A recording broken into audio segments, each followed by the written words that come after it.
Hey, until now, Google Flow didn't give us the option to control the visible watermark on AI generated videos.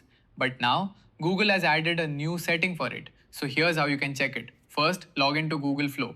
Then, look at the top right corner and click your profile icon. After that, open Settings. Now, look for the option called Visible Watermarking. If the feature is available in your region, you'll see a toggle that lets you turn the visible watermark on or off. Pretty useful, right? But there's one important catch. This option is currently available only in selected regions. In some countries, the toggle may appear grayed out. For example, in India, the option is currently logged.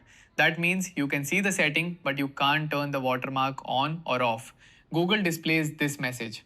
Visible watermarking is required in your region. So, Google Flow has finally added the option to control visible watermarks, but it's not available everywhere yet. If the toggle is active in your country, you can choose whether to show the visible watermark. But if it's grayed out, you'll have to wait until Google makes the option available in your region.